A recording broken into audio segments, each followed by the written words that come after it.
Hi, I'm Sherry from Whole Circle Studio, and welcome to the Greenhouse Garden Block of the Month and Quilt Sew Along. Today I'm going to give you some tips as you begin to make your second greenhouse garden block. In addition to this video, please be sure to refer to the tips included in the pattern as well as the links below to additional video tutorials. Let's get started.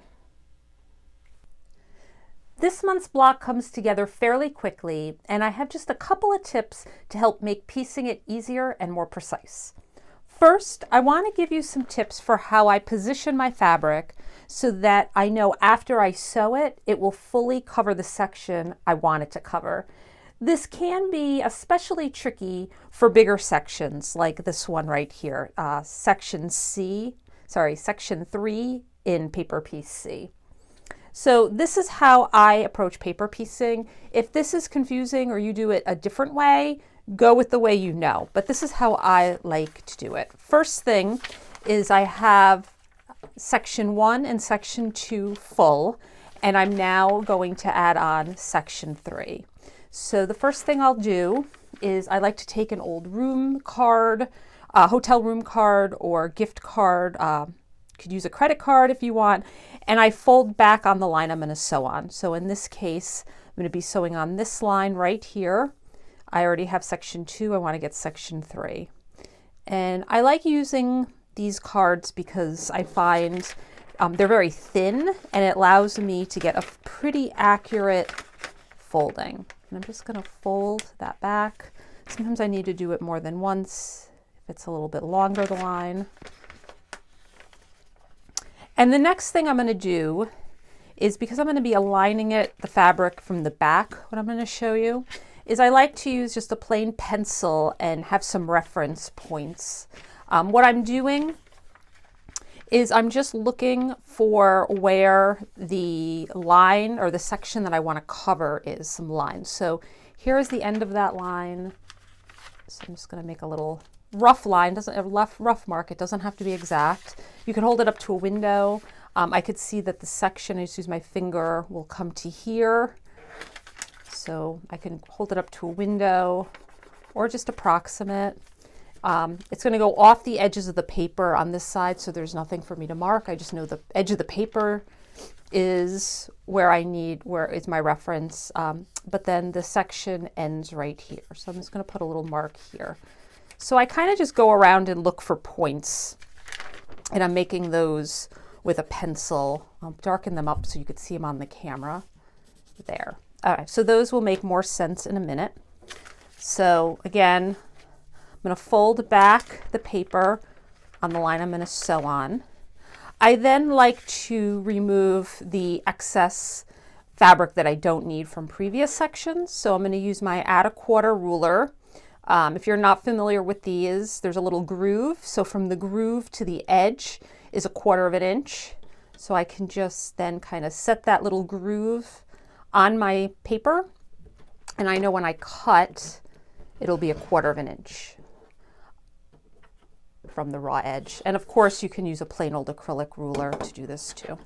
So now I want to get my fabric that I'm going to use to cover section 3. First thing I do is, just like any sewing project, I do correct side of the fabric to correct side of the fabric. I don't worry about matching anything up. I just want correct sides together like you would with any quilting project. And then I can get the raw edge pretty close. The raw edge is pretty closely aligned from my previous sections to my new.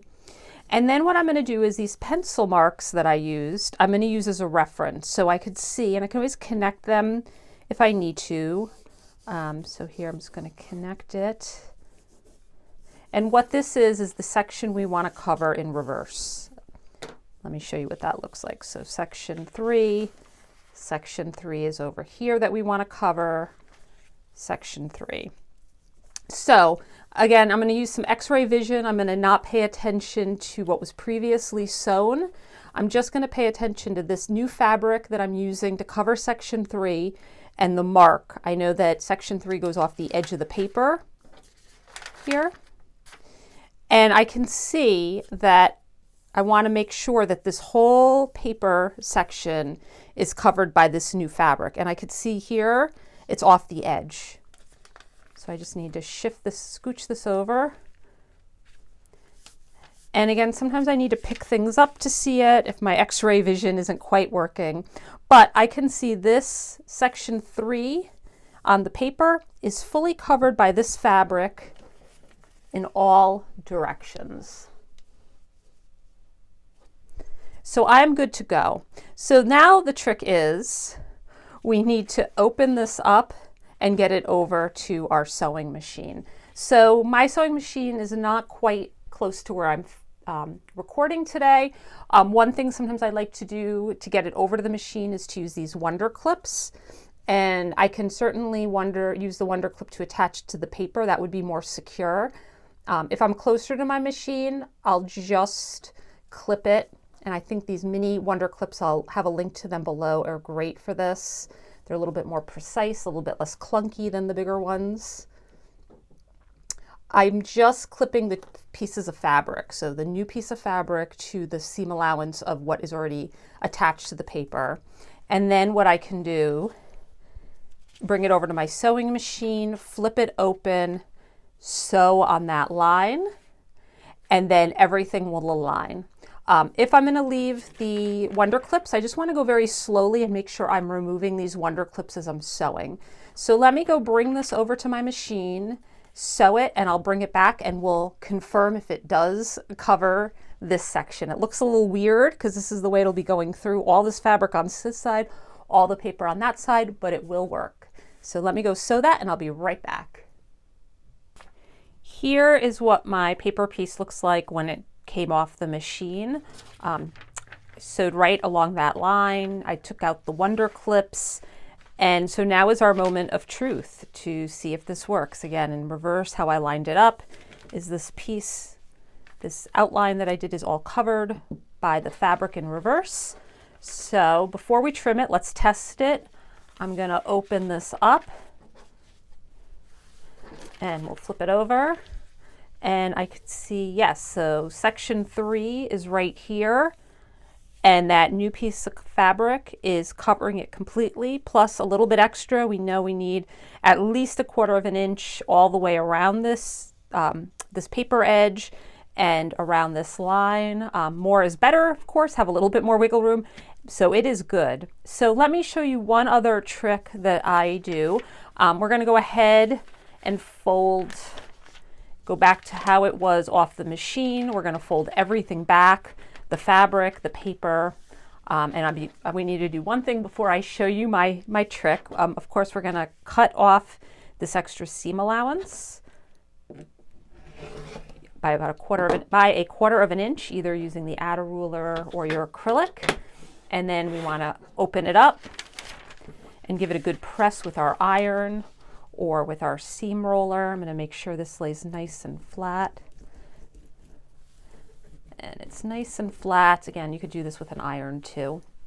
So when working with these large sections, I find using a water-soluble glue stick to be super helpful. After, again, I sewed, trimmed, and pressed this. This is a lot of fabric to manage and a lot of paper to sew on the next section. It may get a little weird. So to help myself and be stable, I get everything sort of nice and secure. I'll use a little bit of my water-soluble glue. I know I talked about this in the last video. I'll link to it again. I do find that it sticks a lot better if I apply it to the paper. And you don't need a lot. I probably put on more than I needed. You mostly need it at the perimeter. And then again, I'll make sure that this lays nice and flat and then just smooth it out. We'll make sure the seam is nice and flat on this side and everything is exactly where I want it to be. And by using that glue stick, I'm not fighting with the fabric and the paper when I go to add on the next section. Once I have my paper pieces ready to join, I use a technique called positioning pinning to achieve precise alignments between pieces. Let me show you.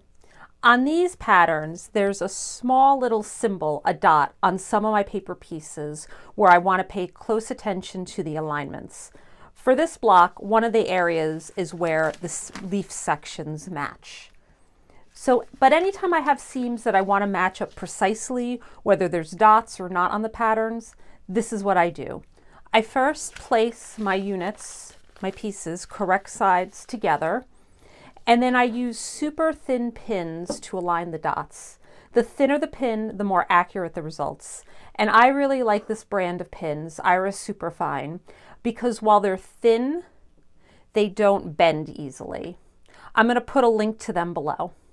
So the first thing I'll do is I'll go ahead and pin in the areas of any critical alignment. So for this, it's where this seam meets this seam. I'm going to take my super thin pin and I'm going to put it through on the dot in this case, or right on the seam. And I'm going to flip it over to make sure indeed it is on the seam. It's a little bit off, so sometimes this takes 1 or 2 tries to get it to be where you want it to be. There we go. And then I'm going to go ahead and do the same thing for the next piece. So my dot is on the paper side, so I can't really see it, but I'm going to visually go down 1/4 inch, because that's where I went on this side, my 1/4 inch seam allowance. Visually down 1/4 inch and on the seam of where I want them to match up, these two pieces. It's a little off. You can be really picky if you want, and that looks a lot better. So then what I'm going to do, and this is really important, is kind of lock it in. I want to make sure that the pin is straight or perpendicular to the fabric, not leaning this way or this way. When it's straight out, I know that my seams are perfectly aligned. And then I'm going to go ahead and I'm going to pin these two pieces together on both sides of that positioning pin, making sure that the pin is straight out when I'm doing that it's nice and locked in. So I'm going to pin on the right hand side of that and then the left hand side. And I find by doing 2 pins, it's less likely to shift and the alignment will be nice. These 2 seams will be nice and aligned. Very important, once these 2 pins are in, securing the 2 pieces of paper and fabric together, make sure you remove the positioning pin. If you don't, it can get hung up in your machine. So that is my only critical seams that I want to align. If there were others, I'd go ahead and do those next. And then what I like to do is I like to do this same thing for the corners. I find that I get much sort of nicer ends. I'm going to go right through the corner, the point on the corner, and I'm going to approximate it first 1/4 inch this way, 1/4 inch this way. We'll see how close I get. Kind of close. We'll do it again. There we go. That looks much better. I'm going to push it through. And for the corners, I put 1 pin in that way, and then I like to lock it in. I find that this, by putting a pin perpendicular at the ends, it's less likely for the ends to kind of come apart while I'm sewing. But most importantly, make sure you remove that positioning pin. I'm going to do the same thing with the other end. And again, this is completely optional. I do find though, if I'm looking for precise results, taking the time to do these pins, this extra pinning, definitely makes it worthwhile.